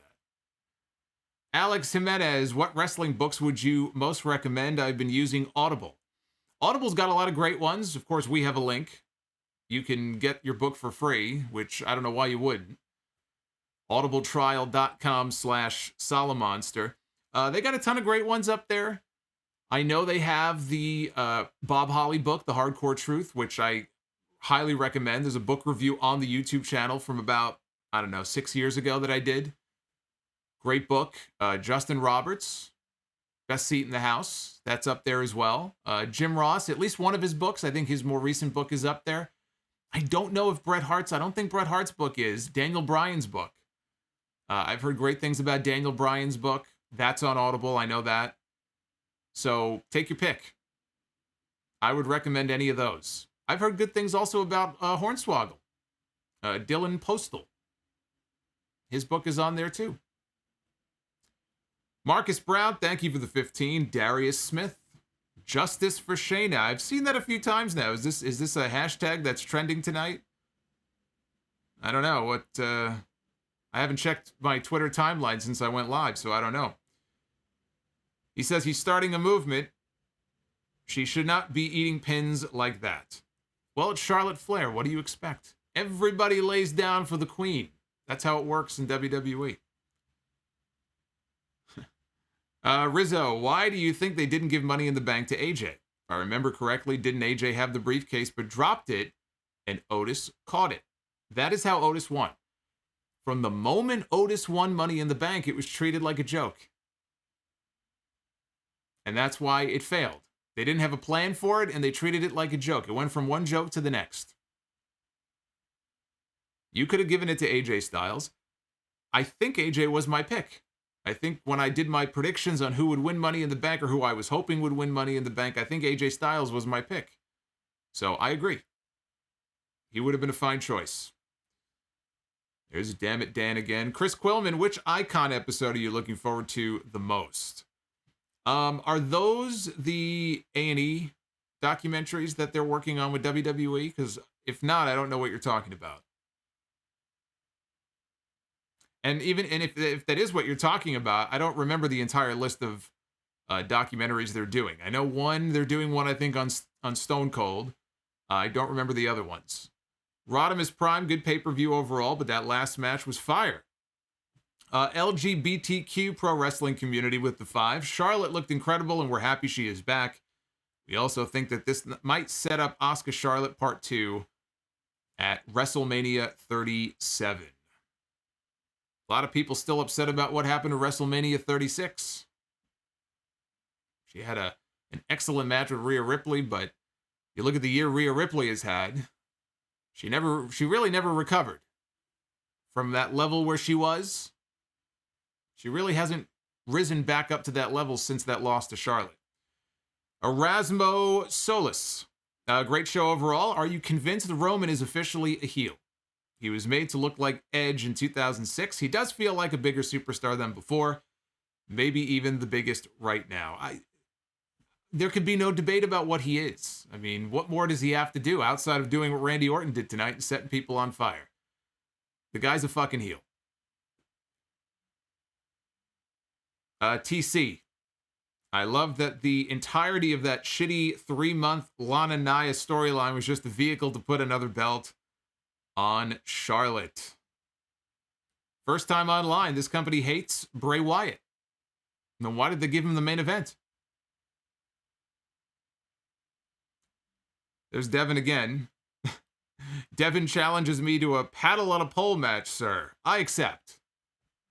I accept your challenge. And I'm just poking fun with you, Devin. I would have loved to have seen you win tonight. But yes, I accept your challenge. We'll do a paddle on a pole match. We'll get Vince Russo to referee it, bro. We'll make that happen. There's Damn It Dan. Good pay-per-view. Great stream. Bad year. Hope the best for everyone and an even better new year. What is I'm looking at the chat. What's Chris saying? You must have been setting up the stream while the preview played after the pay-per-view. Oh yeah, I didn't see it. I was getting ready to go live. So fill me in. Fill me in on what I missed, because as soon as the pay-per-view goes off the air, I got to start getting everything together. Takes me a little while to get going here. Tyrus Moody, do you ever think there are too many tag team matches on the show? Yes. And that's in WWE, and that's in AEW as well. But, you know, AEW has all of these factions. It's like everybody is in a trio or a faction of some kind. But yes, there are way too many tag team matches. The True Heel Master, will you buy replicas of the AEW World Title and the IWGP? No. No, I will not. I cannot justify spending any more money on belts unless one lands in my lap. There's the tribal chief. There he is. Look at his nails. Look at his earrings. Garfield Burke with the $4.99 donation through Super Chat. That's one of our new ones. Look at Roman. It works, right? That look. It works on him. I don't even know where I found that. Somebody sent me that or something. I don't know. I just laughed. When I saw it for the first time, I said, that's a Super Chat. There's my boy Jams. I think that's Deadpool. James Herrera, what's going on? Turtlehead. I was hoping for a Luis call for Christmas. Thank you, Solomonster. Stay warm up there. Great show tonight, as usual. Join the Dark Order. Oh, there he is again. There's the Tribal Queen. WWE, huge ass. Thank you. WWE Icons is their version of Dark Side of the Ring. Oh. Okay, I did not know that. Nor do I believe that they will dive as deeply into some of the subjects that we would all like to see. Maybe they'll prove me wrong. I'm sure there's a lot of subjects WWE will not want to touch. So, doesn't mean it's going to be a bad show. But I'll also stick with Dark Side of the Ring to get the story on some of these other... Or you could just listen to the podcast every Sunday when I do This Week in History. I do deep dives into pretty much everything. You guys seem to like that. It's like everybody's new favorite segment on the show. So just listen to the podcast. Turtlehead, again, thank you. Brandon Mobley, thanks for the stream as always. Great content. The True Heel Master, WWE Creative, handling Monday Night Raw is like watching the New York Jets season all-time low. They won today. I believe, right? I didn't see the game, but I believe the Jets actually won a game today. Hell has frozen over. Powerful one, happy holidays. Assuming the New Japan AEW partnership happens and we get guys like Tanahashi, Okada, Naito, and Switchblade on AEW, what are some of the bigger matches that you would like to see? Well, you know, doing another Omega Okada, it's been done before, but you almost have to, right? That's a match that I think down the road, when you have people back in the buildings, you can sell out with that. The AEW audience would eat that shit up. So if they ever start working together, that's a match I would save for down the line. Honestly, just put Minoru Suzuki in there with almost anybody. I would love to see Minoru Suzuki. Wasn't Minoru Suzuki supposed to have a match with Orange Cassidy WrestleMania weekend this year. I don't think it happened. Could do it in AW. But I'm sure, like, if I sat here for a few minutes, I could probably put together a list of a whole bunch of matches. You know, the potential is endless, and all the combinations that you can make. You know, Ibushi, Omega Ibushi, Moxley can go in there with a whole bunch of different people.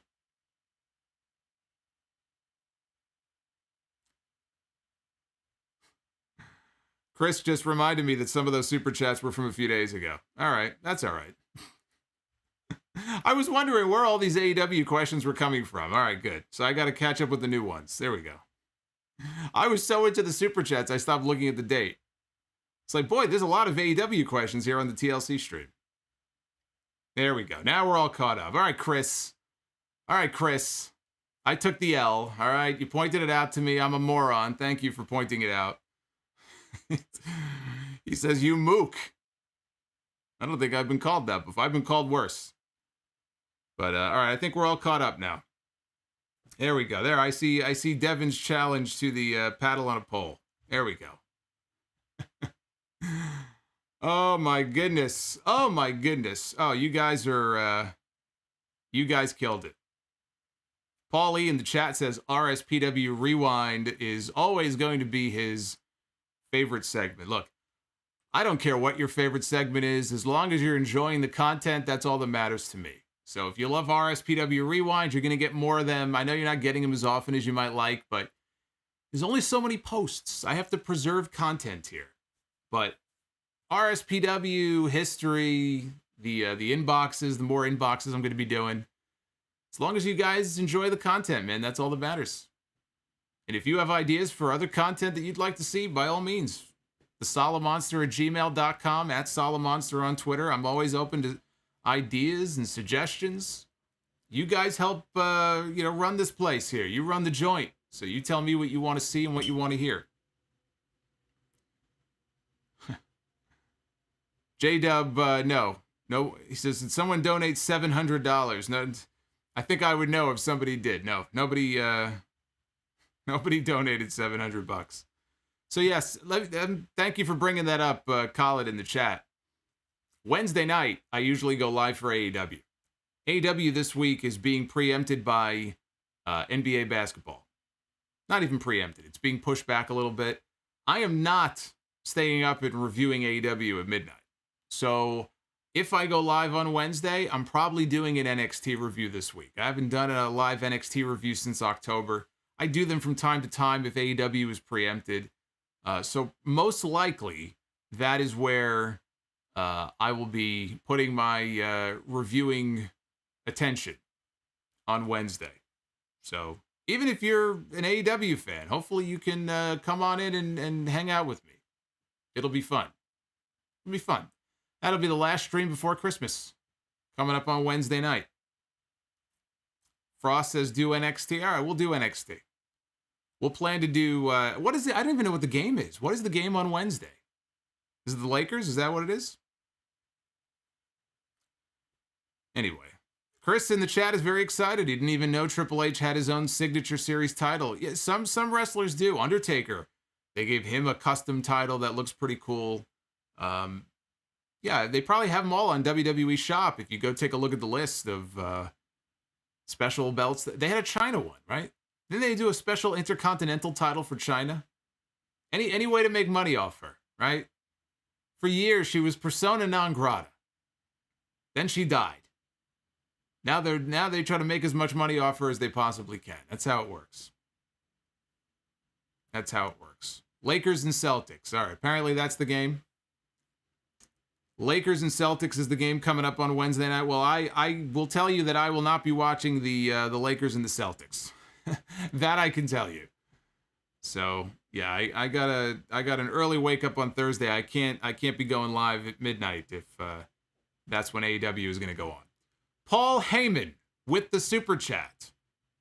Can you review the NBA on Wednesday? You know how ridiculous it would be for me to review the NBA, given my limited knowledge of the NBA. I mean, I could just start reviewing random non-wrestling shows on the channel. I could review the NBA. I can review what is it? The Real Housewives of something?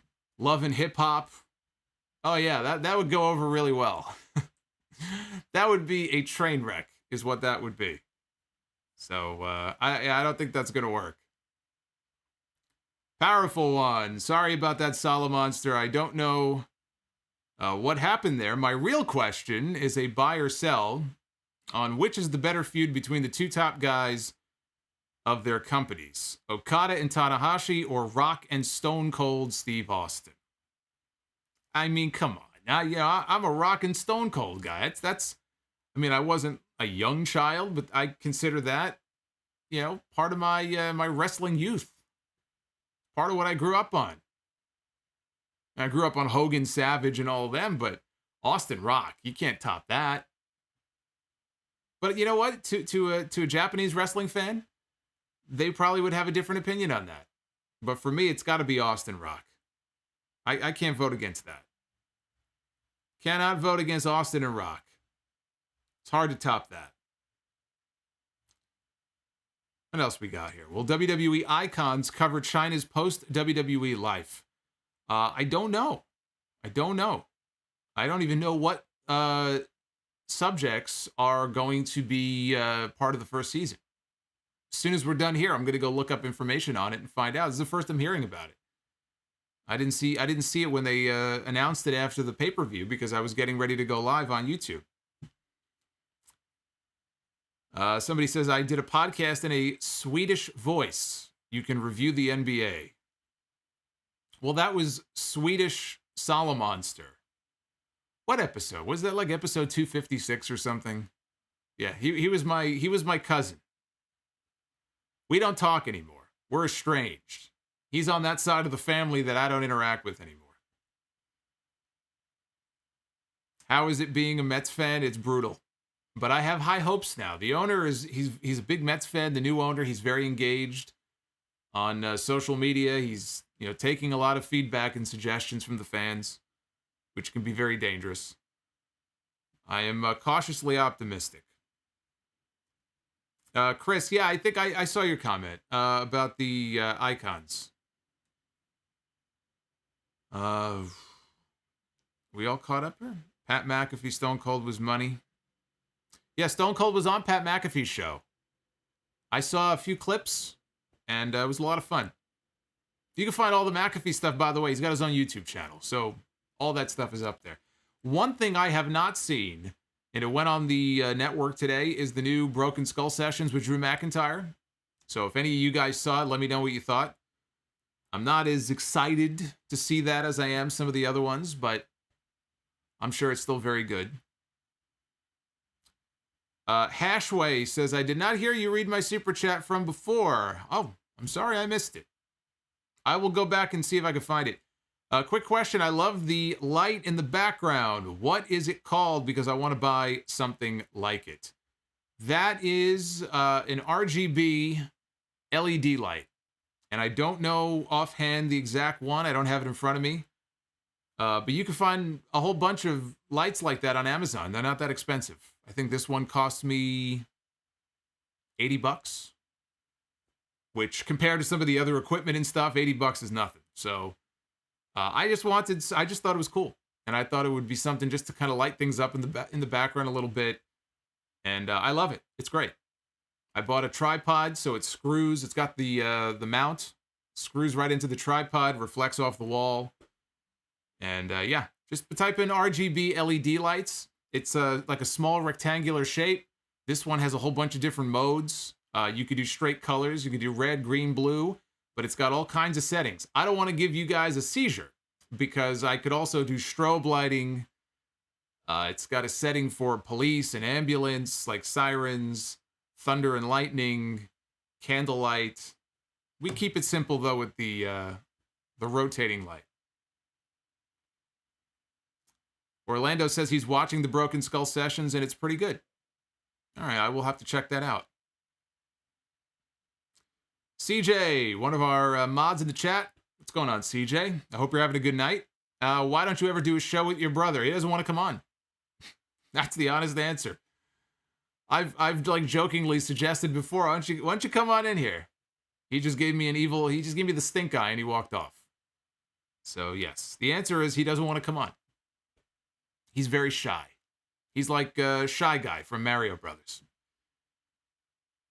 Says, Drew is set to face The Undertaker at WrestleMania 26. Well, we wouldn't have gotten the Shawn Michaels send-off with The Undertaker had that match happened. So I think we got the, all due respect to Drew, I think we got the better match out of it. The true heel master, The Undertaker, is the Joe Montana and Brett Favre of pro wrestling. Manuel Garcia, in your opinion, who do you think is a bigger draw or better wrestler? John Cena in the prime of his career or Roman Reigns? I mean, bigger draw is John Cena, by far. By far, it's not even close. But you give Roman Reigns another 5 or 10 years, who knows, he may overtake Cena. Cena was one of the few things that was really holding WWE up. If WWE didn't have John Cena, if he wasn't as over as he was, selling all that merch and, moving tickets the way he was, I'm not saying he was like Stone Cold or Hulk Hogan at their peak. WWE would have been far worse off without John Cena if they didn't have him. Better wrestler, though, I probably would have to go with Roman Reigns. Big Kane, 23. Long ago, WWE used to have their champions wrestle the IWGP champion back in the 70s and 80s. Why did it stop? Because that was pre-Vince McMahon Jr. And Vince Jr. does not play well with others. He has a few times, WWF did a joint show with, what was that promotion? SWS in Japan. They did some kind of super show back in like 1990. WWE would sometimes send wrestlers to Jim Cornette's promotion as like a favor, Jerry Lawler's promotion. But as he got bigger, Vince McMahon really didn't have any interest anymore in working with other people. So that's why it came to an end, basically because Vince was looking to grow his own brand and he didn't really give a shit about anybody else's. But yeah, you used to have matches at Madison Square Garden back in the 70s with Antonio Inoki and champions from other promotions. That used to be commonplace. You used to have the NWA champion against the WWF champion. You'd have Dusty Rhodes in there and Harley Race in the ring with people like Bob Backlund. And yeah, that used to be commonplace, back in the day. Heavyweight Drake says, I emailed you 5 years ago and you still haven't answered. Well, in my defense, I have so many emails that it's going to take me about 5 years to get through all of them. Says, could you please retro review it and tell me what you think? Well, I'll tell you what. I have no idea what email address you sent it from. So either tweet me or send me another email. And I promise you I will look for it this time. And in the email, let me know what the subject line was. And I could probably go back and search it out. Roman is a wank pheasant. Ashway, thank you for the buck, man. Turtlehead. Didn't at first, but I think I like the idea of Bryan and Roman, being it was because of Bryan that the fans turned on Roman. Shout out to my clients. That's what I mean. The story between Reigns and Daniel Bryan is a story that goes back 5 years. Going on 6. You could even take it back to 2014. But really, it's from that 2015 Royal Rumble. Bryan went out early in that match, very unceremoniously dumped out of the ring. And people were pissed. That whole pay-per-view, by the way, was an abomination. The 2015 Royal Rumble is in the dumpster fire of WWE all-time pay-per-views. And that was one of the reasons why. And it wasn't Roman's fault. But you're right. People were rebelling against the company, and Roman Reigns just so happened to be in the line of fire. It wasn't really that he did anything wrong. So if they wanted to tell that story, and Paul Heyman is heavily involved in Roman's material right now. He helps write a lot of the promos. he's very hands-on with Roman's stuff. So with him involved, I'm sure he could help craft, because he was around for all of that. I'm sure he could help craft a very good story going into WrestleMania.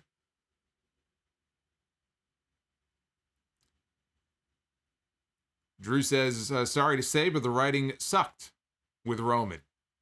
Back then? Oh, yeah. You mean you didn't enjoy Suffering Succotash? You didn't like that? That quality writing? Speak of the devil, look who dropped another super chat. Paul Heyman. Do you think WWE is booking John Morrison as a joke, as punishment for leaving years ago and becoming a bigger star in Lucha Underground and Impact? And again, when you say bigger star, what do you mean by that? To you and me, as like hardcore diehard wrestling fans, yes, he was he felt like a much bigger star as the champion in Lucha Underground and the champion in these different places. I miss Johnny Mundo in Lucha Underground, but he was a much bigger star in WWE in terms of his notoriety and being on television every single week. But they did not use him to his full potential. Do I think he is being punished for that? Put it like this. We have heard from people who have left WWE. We heard it recently in an interview that I think it was Gerald Briscoe who actually said this. And think about how many years Jerry Briscoe has been in WWE. And I'm trying to think if it was Briscoe or if it was somebody else. I want to say it was Briscoe, but it was somebody who was recently let go by WWE who made a comment. And actually, no, I take that back. I'm sorry. It was not Gerald Briscoe. I'm thinking of a different interview. It was Mike Chioda. Mike Chioda was with WWE as a referee well over 30 years. He did an interview recently, and he made the comment that if they bring you back, they have brought back guys over the years that even though they hire them, rehire them, bring them back, they will sometimes do it just as a way to control them and punish them. That's how petty they can be. So, yeah, I can believe that maybe that is part of the reason why they were interested in bringing John Morrison back to the company. Because it's not as if they used him in any kind of serious way yet. Maybe eventually they will. I mean, he's been getting a lot of TV time. But he is certainly nobody who is booked to be any kind of serious act on the show. Oh, SnackFan01. What are the pros and cons about social media in wrestling today? Wow. You talk about a loaded question. The pros and cons. Pros and cons of social media when it comes to pro wrestling today. I mean, where do I even begin? Do I even need to say? Guys are showing their ass on social media all the time. Saying stupid shit, doing stupid things.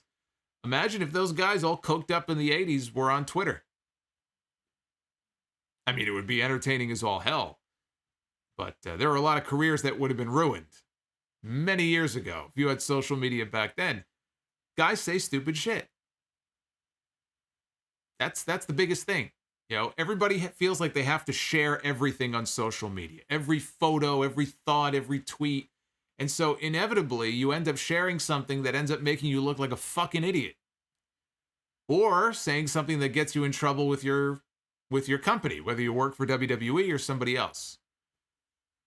So it's a very negative thing in wrestling. If you are a wrestler, a lot of wrestlers have caused great damage because of it. Social media, in a lot of ways, has also been a tremendous thing for pro wrestling.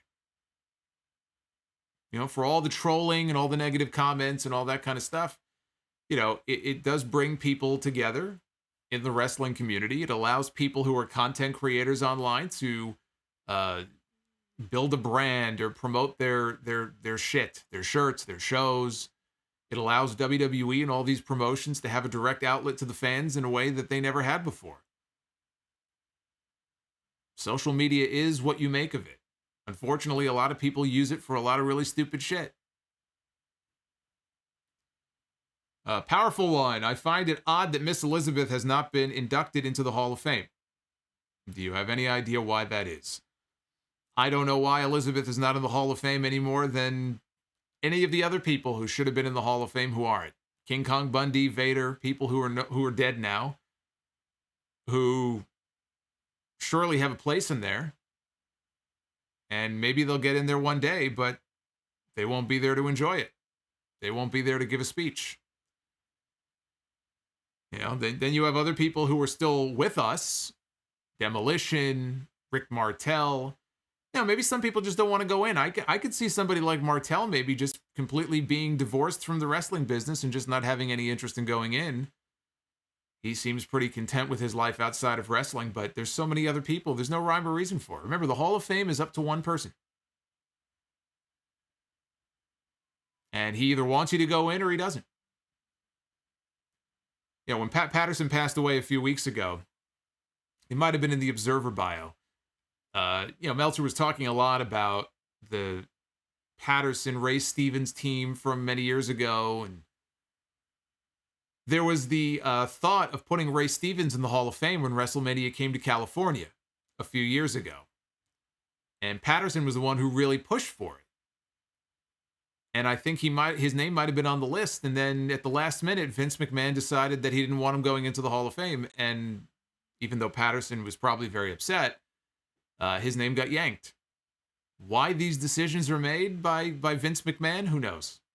Only he knows. But it is very strange. Elizabeth was a huge part of the Macho Man character when he came into WWE. People, I mean, associate the two of them. You mention one, you can't mention the other. You can't not mention the other. She belongs in the Hall of Fame as much as anybody from back then. Cyndi Lauper, talk about celebrity wing. But I kind of stopped caring about the Hall of Fame stuff a long time ago because you get upset over it for no reason. At the end of the day, what does it really mean? As long as we remember who they are, right? We remember the performers. We talk about them. I talk about them on my show. Everybody else talks about them. Keep their name out there. Yes, John says, can you imagine Twitter, if Twitter was around when Savage's Waffle House incident happened? There are a lot. You talk about the McDonald's incident, the boulder through the window of the McDonald's with Ken Patera. I mean, my God, you can go down the whole list of incidents over the years. I think it would be fucking hilarious if Twitter were around. It might not be so good for the wrestlers. All right, let's take a look at where things stand with the Twitter poll.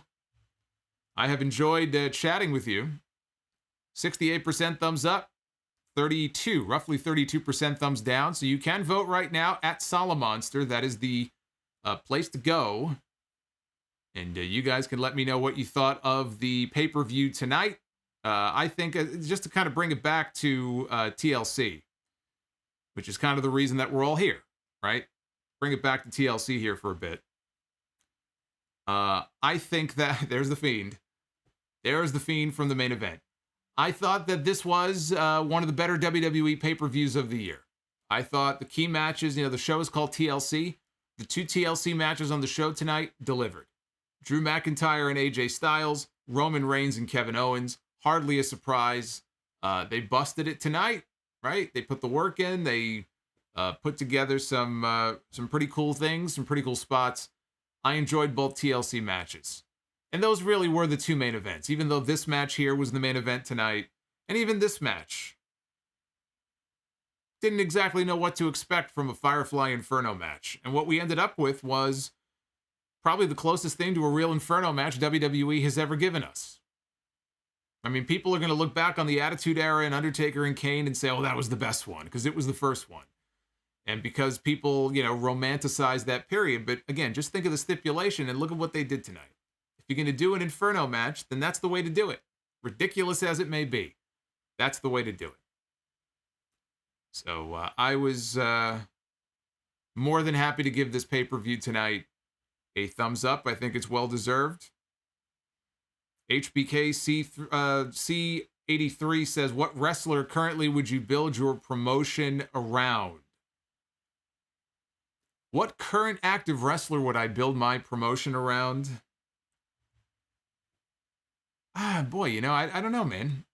There's a lot of good ones out there. Impact or AEW obviously is kind of building things now around Kenny Omega. He's appearing in different promotions and stuff. WWE, it's not the wrestler's fault when it comes to the creative shit in that company. They have a lot of talent. And I think you could reasonably build around a lot of people in that company. Honestly, I think somebody like Roman Reigns doing what he is doing now, he's just firing on all cylinders with that character. He looks the part. He carries himself like a champion, like a main eventer. I wouldn't have any issue building my brand around him. He probably would be at the top of my list. I can probably pick a few people from each promotion. Like, I think Nick Aldis does a fine job with the NWA World Heavyweight title. Maybe build around somebody like him. Looks the part, well-spoken. But Roman would probably be the guy. Brian, which picture are you you talking about the Fiend? He says that picture has to be a super chat. Which picture are you talking about? I assume he's talking about the Fiend. Bruce, I agree. Imagine the Haku bar stories on Twitter. Haku bar stories. I mean, my Harley race stories. There's so many.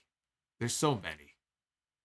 It would have been fun back then to follow along. A lot of people would have ended up arrested, though, I think, for a lot of the stories that would have been shared back in the day. All right, guys, I think I've gotten through all of the messages. I hope I did. I hope I didn't leave anybody out. We went kind of longer than I had anticipated, so we'll table the phone calls until maybe Wednesday, actually. Maybe after the NXT stream, if I do one, we'll do phone calls and kind of get back to that. But this was fun. Again, I have to thank everybody who sent in super chats tonight. You guys just blew it up. Blew it up. Damn it, Dan and Professor John Gotti, Paul Hamilton, Naef, all you guys. Whether it was $2 or 200, you guys are unbelievable. So I think we'll wrap it up here. Have yourselves a great night. Thank you for a very fun stream. Please check out episode 683 of The Sound Off. Brand new episode went up earlier today. The most important episode all year. And I've already taken part of it. It's up here on the YouTube channel. My rant about Vince McMahon, WWE, and Monday Night Raw.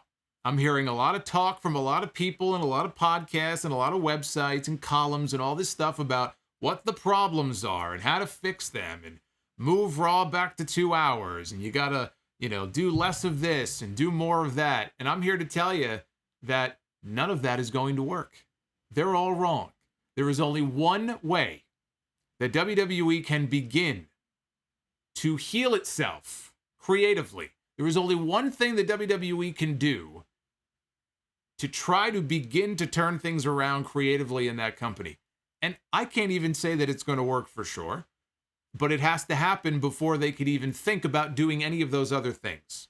One thing, that's it. And I tell you what that is on the podcast today, episode 683. Go ahead. One of the most important episodes all year. Those 20 or 25 minutes I spent talking about that, you need to hear it. You need to hear it. You need to share it far and wide.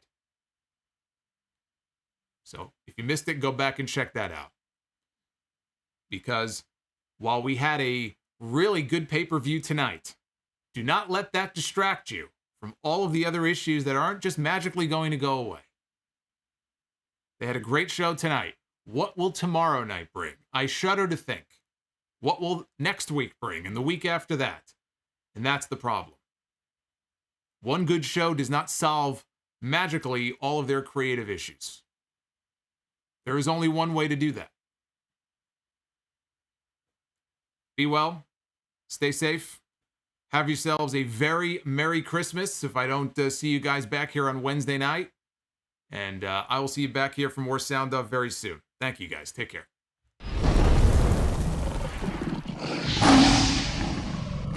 Oh, Duff's Vids. I didn't forget about you. I told you. No man left behind. I see Super Chat come in. I told you I would read him. Duff's Vids just sent one in. WWE Icons is doing Lex Luger Beth Phoenix, RVD, the British Bulldog, and Yokozuna.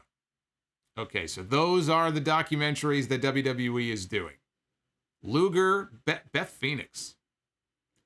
Luger, Beth Phoenix, RVD, the British Bulldog, and Yokozuna. Well, we'll see. We'll see how deep into, for example, the Bulldog's issues and Luger's issues. That's going to be very interesting. But I wanted to make sure I didn't forget Duff's vids. So thank you for the super chat, Bruce, KC to most in the chat, all you guys. King 13, I love you too, brother. I love you too. Abdul Rahman, thank you. Frost, all you guys. You guys are awesome. All right, now for real. Goodbye.